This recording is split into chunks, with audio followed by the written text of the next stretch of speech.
Technically, the rape of Jewish women was forbidden for the same reason as intermarriage between Jews and non-Jews, or Aryans, as they referred to them.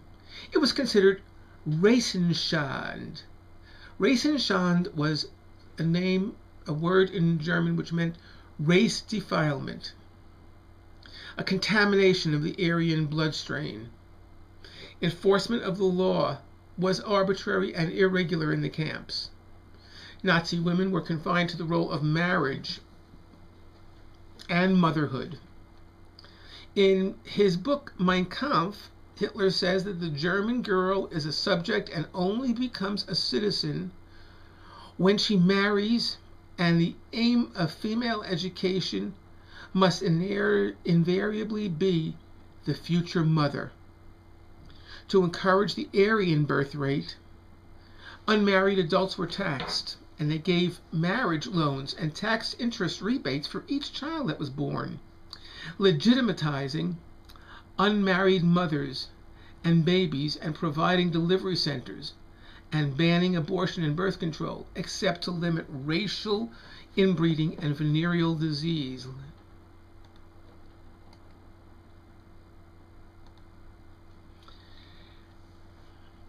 One of the themes that she talks about, that she found in a lot of the literature, was the theme of menstruation and something known as amenorrhea, the loss of one's period. Most memoirs do mention the ceasing of one's menstruation. Amenorrhea must be considered a form of psychological assault on a woman's identity, since most women had no idea whether fertility would return if they eventually did survive the Holocaust. If it threatened them with the loss of the specific biological function which society insists as the chief vocation for women, the loss of fertility could be construed as a threat to the possibility of a worthwhile life after surviving the Holocaust. The curse of infertility is nearly matched by the awkwardness of continued menstrual periods in the camps. Even when rags and water were totally lacking, unstopped bleeding became an additional reason for beatings by block leaders. Another theme that she finds in her work was maternity and childbirth. And what she says is the memoirs focus on aspects of the theme. Young mothers targeted for extermination and separation between mothers and daughters, and the transcendence of loss, separation, and independence. An SS woman as a false mother, and the theme of childbirth in the camps. 3 categories of mothers had very low chances of survival. Mothers arrested with their children, mothers and women above the age of 45, and women who gave birth in the camps were usually gassed immediately. Some mothers were forced to give their children to the Nazis in the ghetto or be attacked by dogs. Another theme in a lot of the Holocaust survivor literature by women was the sexual abuse that they had to endure. Many Holocaust works of literature contain this theme of violence and humiliation of women. This was a form of Nazi terror. Camp initiation often included Nazi abuse of the women during inspecting of their bodies, probing their bodies, taunting them, calling them whores. Shaving a woman was very traumatic, as it was symbolic loss of a woman's socially defined identity. During post-initiation into the camps, women were sometimes faced with a choice of providing sex to a Nazi or a capo, which was a block commander, for survival. The choice between humiliation and death is universal in Holocaust literature by men as well as women, but the choice of sexual humiliation seems to be much more available to women, judging by the literature, than it was for the men. The exercise of sexual brutality and abuse is open to both sexes among the officials of the women's camps.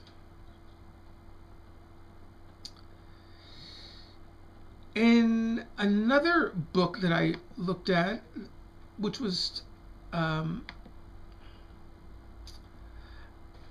a book actually, it was the conference papers on a conference that was held that was called Women Surviving the Holocaust. It was a conference that was held back in the 1980s and has a lot of interesting information in there on what certain women testified and told about their experience while they were in the camps. The conference paper goes into some of the issues and resources.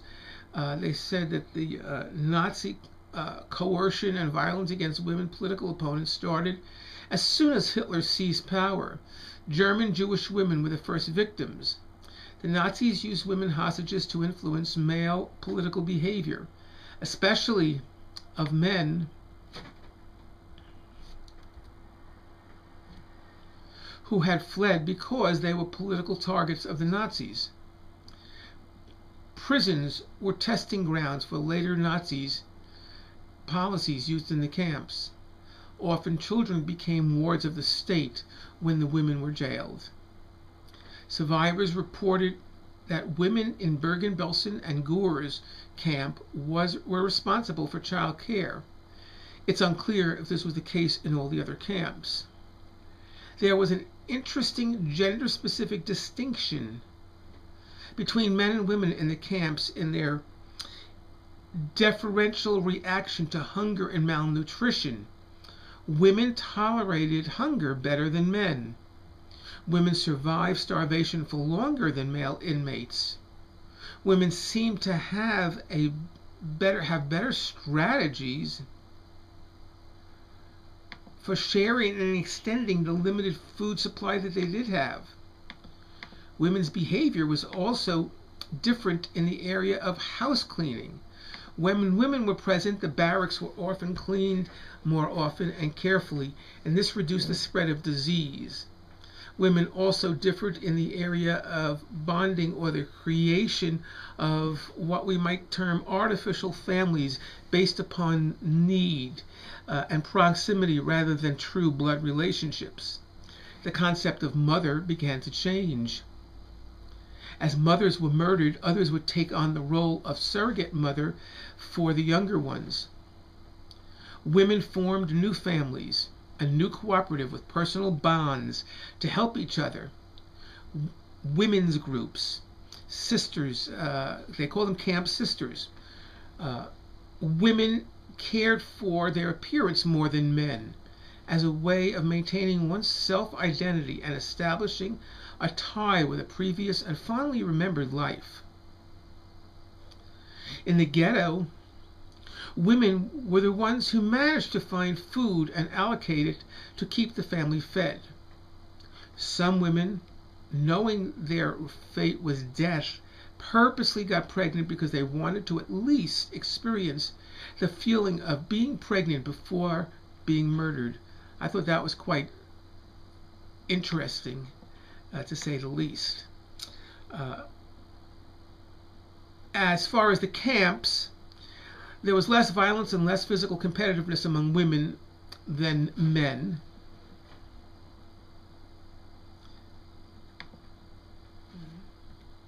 The SS command structure, the camps for women were run by men and women, and they were not allowed to be members of the SS. Females did wear the SS uniform. Most served as secretaries or telephone operators in the SS offices, and some also served as camp guards. However, they were not members of the regular SS and had no command functions nor chance for promotion within the SS. I'm going to stop at this point here, and we'll pick up the video with the next one.